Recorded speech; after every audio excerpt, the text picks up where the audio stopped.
पिता, पुत्र और पवित्र आत्मा के नाम पर आमीन। हालेलुया। यीशु की स्तुति हो। यीशु को धन्यवाद। आइए हम प्रार्थना करें। हे सर्वशक्तिमान पिता ईश्वर, अपने पवित्र आत्मा को हमें प्रदान करिए, क्योंकि हम आपके वचन पर मनन चिंतन करने जा रहे हैं। पवित्र आत्मा की ज्योति हमें मिल जाए। Praise the lord. हालेलुया।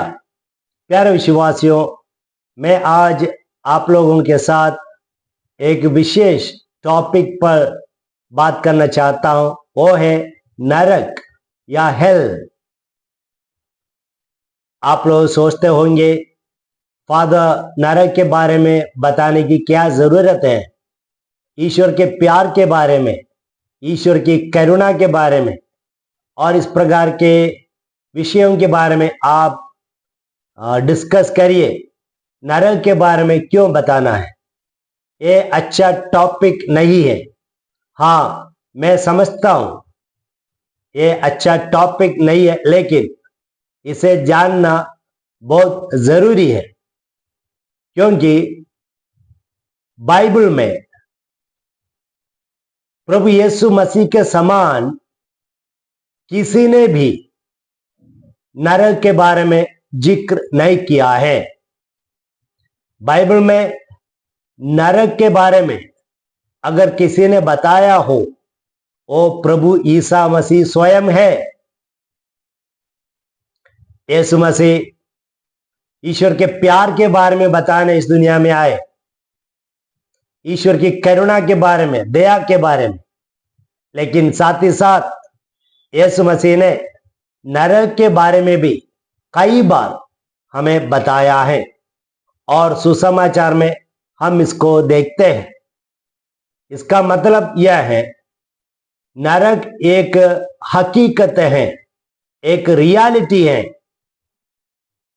और अगर नरक नहीं है तो प्रभु ईसा मसीह को इस दुनिया में आने की जरूरत नहीं थी, क्योंकि कोई भी नरक में नहीं जाएगा, सब कोई स्वर्गराज में जाएगा। तो यीशु मसीह को पापों के प्रायश्चित के लिए क्रूस पर मरना क्या जरूरत थी? तो इसलिए यीशु ने पिता के बारे में हमें समझाते हुए नरक के बारे में भी हमें समझाते हैं। हालेलुया। Praise the Lord. इसलिए मैंने ये टॉपिक, ये विषय आज लिया। संत मत्ती के सुसमाचार में लगभग 11 बार नरक के बारे में प्रभु यीशु मसीह स्वयं कहते हुए हम सुनते हैं। मत्ती के सुसमाचार अध्याय 5 वाक्य 22 में यीशु कहते हैं, किसी को भी रे मूर्ख नहीं कहना। अगर हम ऐसा कहें तो हम नरक के अग्नि में पड़ जाएंगे। तो कहने का तात्पर्य यह है कि हम गलत शब्दों का इस्तेमाल ना करें, हम किसी के भला बुरा ना कहें, हम किसी के बुराई नहीं कहें, हम किसी के ऊपर गलत टिप्पणी ना दे। ऐसे करने से हम नरक में पहुंच जाएंगे। और इसलिए प्रभु यीशु चेतावनी देते हुए एक हमसे बताते हैं। हालेलुया। और यीशु कहते हैं, नरक में क्या है? नरक में आग है। और संत मत्ती के सुसमाचार अध्याय 5 वाक्य 29 और 30 और अध्याय 18 वाक्य 8 और 9 में यीशु कहते हैं, अगर तुम्हारे दाहिने आंख तुम्हारे लिए पाप का कारण बनता है तो उसे उखाड़ दो। अच्छा यह है कि एक आंख से स्वर्ग में जाना, ना कि दोनों आंख के साथ नरक में जाना। और अगर आपका हाथ आपके लिए पाप का कारण बनता है तो उसको काट डालो। अच्छा यह है कि तुम एक हाथ से स्वर्ग में जाए, और यानी दोनों हाथ से नरक में ना जाए। और इसलिए आजकल हमारे जो इंद्रिय है, इंद्रिय पाप का कारण बनता है। बहुत सारे लोग ये मोबाइल में और कंप्यूटर वगैरह में गलत गलत चीजें देख रहे हैं तो पाप का कारण बन रहे हैं। हमारी आंख, हमारे कान, हमारे हाथ पैर सब अगर ऐसा पाप का कारण बनते हैं तो हमें इसको रोकना ही होगा, नहीं तो हम सब नरक में डाले जाएंगे, नरक की ओर जाएंगे। तो ये चेतावनी प्रभु यीशु मसीह हमें बहुत प्यार से समझाते हैं। Hallelujah, praise the Lord. संत मत्ती के सुसमाचार अध्याय 8 11 से 12 हम शतपति के बारे में सुनते हैं। शतपति ने प्रभु यीशु मसीह पर विश्वास किया और विनम्र होकर उनके सेवा के लिए अनुनय विनय किया। यह देखकर यीशु मसीह कहते हैं, मैं सच में बताता हूं कि पूर्व और पश्चिम से बहुत सारे लोग स्वर्ग राज्य में प्रवेश करेंगे, लेकिन जो बुलाए गए लोग स्वर्ग राज्य के बाहर होंगे वे नरक के अग्नि कुंड में भेजा जाएगा। तो इसलिए हमारे जीवन में प्रभु यीशु मसीह के प्रति गहरा विश्वास होना अनिवार्य है, विनम्रता होना अनिवार्य है और अनुनय विनय होकर जीवन बिताना अनिवार्य है। तो ये प्रभु यीशु मसीह हमें समझाते हैं शतपति को एक आदर्श बनाते हुए। Hallelujah, praise the Lord. संत मत्ती के सुसमाचार अध्याय 10 वाक्य 28 में यीशु कहते हैं, उनसे ना डरो जो शरीर को मार डालते हैं लेकिन आत्मा के साथ कुछ भी नहीं कर सकता, लेकिन उन्हीं से डरो जो आत्मा और शरीर दोनों को नरक में भेज सकता है। तो ईश्वर से डरो, यानी ईश्वर की बात मानो, नहीं तो हमारे शरीर और आत्मा दोनों नरक में भेज दिया जाएगा। Hallelujah, praise the Lord.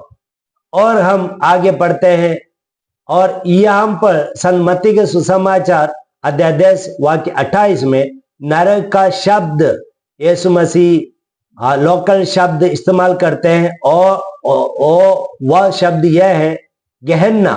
गेहन्ने का मतलब यह है, यीशु के समय यरूशलेम के बाहर, यरूशलेम नगर के बाहर ऐसी जगह थी, वहां पर सारे जो कूड़ा जो है, रबिश जो है, वेस्ट जो है डाला हुआ था और मृत शरीर जो है वो सब डाला हुआ था और जलाता था और वहां पर हमेशा अग्नि होती थी, धुआं होता था। और इसलिए यीशु नरक को उस जगह के साथ तुलना करते हैं। Hallelujah, praise the lord. Hallelujah. संत मत्ती के सुसमाचार अध्याय 13 वाक्य 41 और 42 में यीशु कहते हैं, जंगल बीज के दृष्टांत के द्वारा कि शत्रु आकर जंगल बीज अच्छी बीज के बीच में बोते हैं और दोनों बढ़ते हैं और ईश्वर कहते हैं दोनों बढ़ने दो और कटने का समय जब आएगा तो मैं स्वर्गदूतों को बताऊंगा, सबसे पहले जंगली बीज को बटोर लो और उसके आग में डाल दो, नरक में डाल दो। प्यारे विश्वासियों, अगर हम इस दुनिया में जंगली बीज के समान अपना जीवन बिता रहे हैं तो याद रखना कि भले ही अपने जीवन काल में कुछ भी नहीं होगा आपके जीवन में, लेकिन अंत में आपको दंड दिया जाएगा, आपको नरक में डाला जाएगा। ये बड़ी चेतावनी यीशु मसीह ये दृष्टांत के द्वारा हमें बता रहे हैं। हालेलुया। संत मत्ती के सुसमाचार अध्याय 13 47 से 50 तक यीशु फिर से कहते हैं, दुनिया का अंत इस प्रकार होगा जैसे कुछ मछुआरे मछली पकड़कर वो जाल में बहुत सारे अलग अलग प्रकार के मछलियां फंस गई और वे तट में बैठकर अच्छे मछली को बुरे मछली से अलग करते हैं। उसी प्रकार संसार के अंत में स्वर्गदूत आएंगे और वे लोग अच्छे लोगों को अलग रहकर बुरे लोगों को नरक के अग्नि कुंड में डालेंगे। और ऐसा प्रभु हमें चेतावनी देते हैं और इसलिए ईश्वर की दृष्टि में अच्छा रहकर हम जीवन बिताए, ईश्वर के वचनों के अनुसार जीवन बिताते हुए हम आगे बढ़े, वही हमें स्वर्गराज में ले जाएगा। हालेलुया। सन्मति के सुसमाचार अध्याय 22 में हम पढ़ते हैं कि एक पिताजी अपने बेटे के शादी के समय विवाह भोज दिया, और विवाह भोज में एक व्यक्ति वहां पर प्रवेश किया जिन्होंने विवाह वस्त्र नहीं पहना था। और राजा ने क्या किया? राजा ने उस व्यक्ति को लोगों सेवकों से कहा, इस व्यक्ति को इधर से निकालो और बाहर अंधकार में फेंक दो।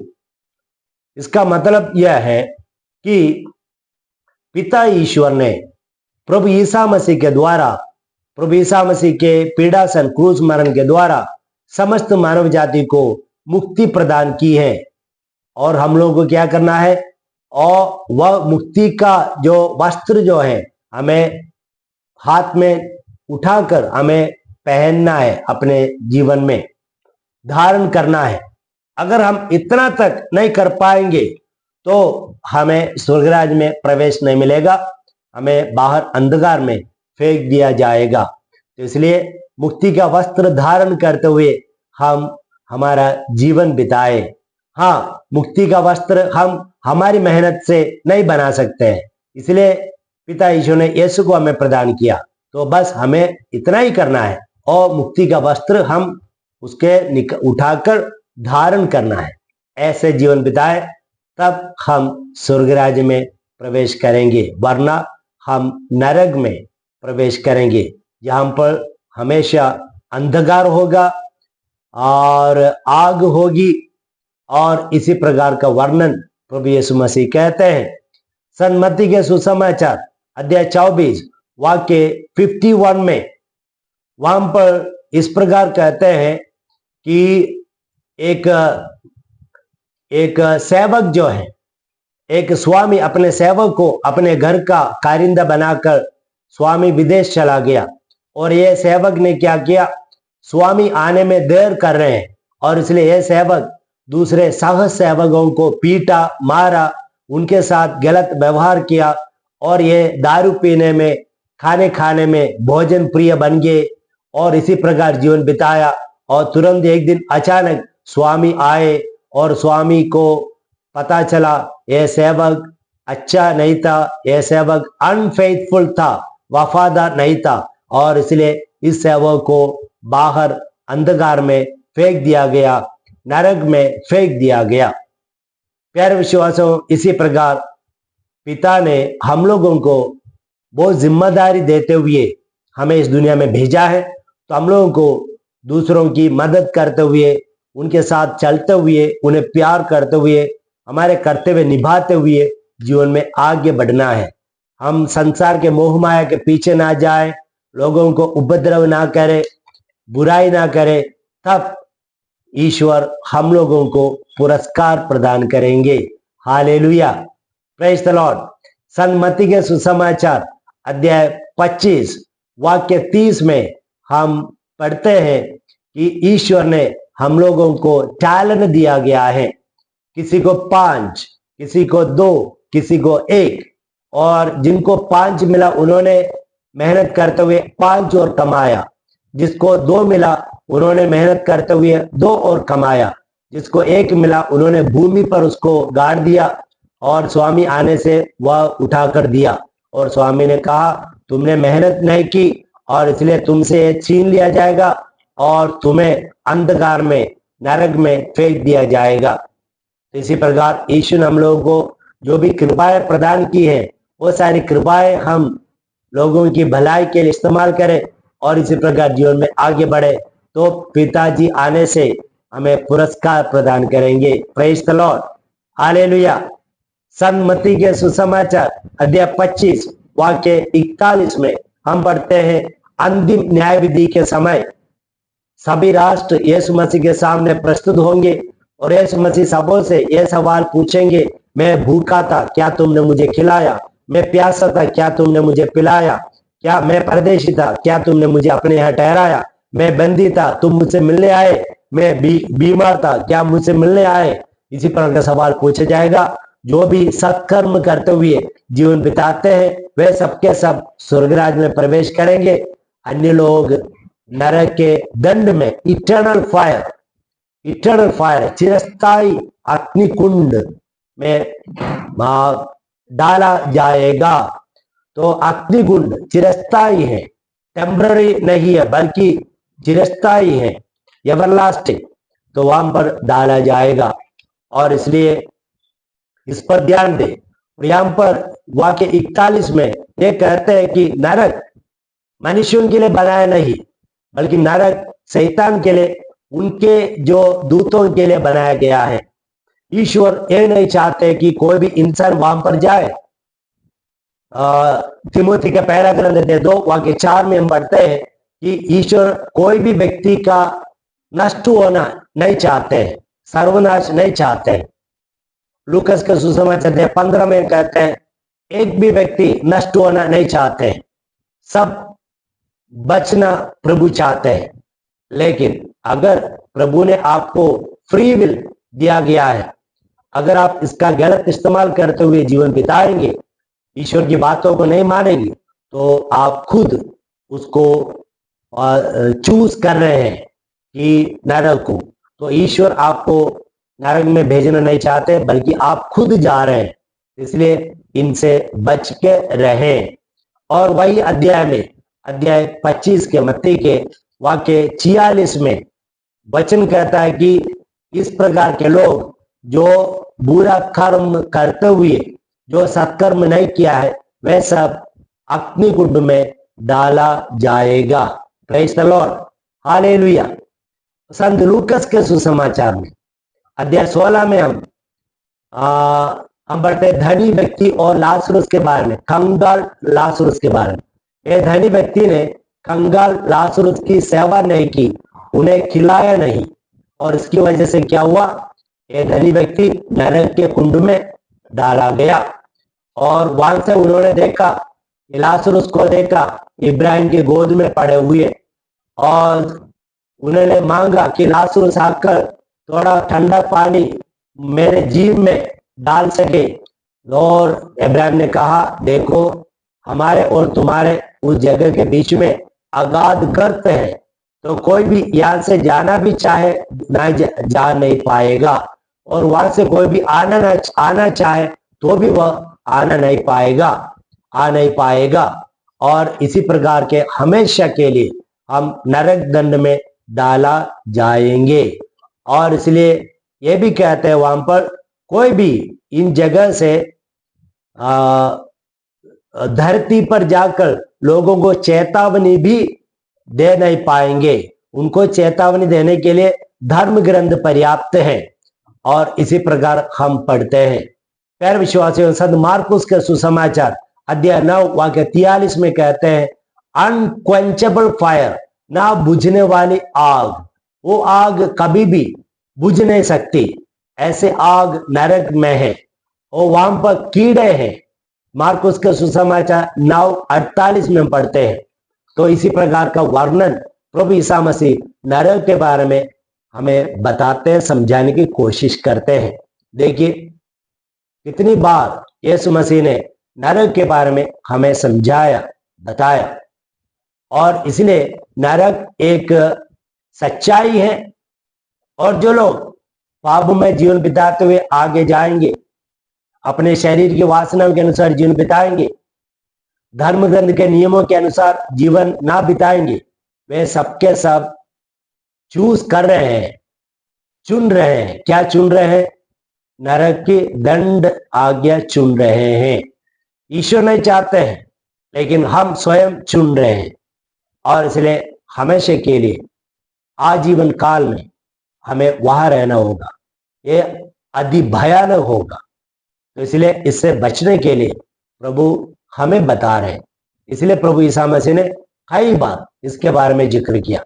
तो हम सतर्क रहे, प्रभु में जुड़े रहे, प्रभु की आज्ञाओं के अनुसार जीवन बिताए, और ये क्षणभंगुर जीवन में हम अच्छा जीवन बिताकर स्वर्ग राज्य में प्रवेश कर पाए। आमीन, हालेलुया।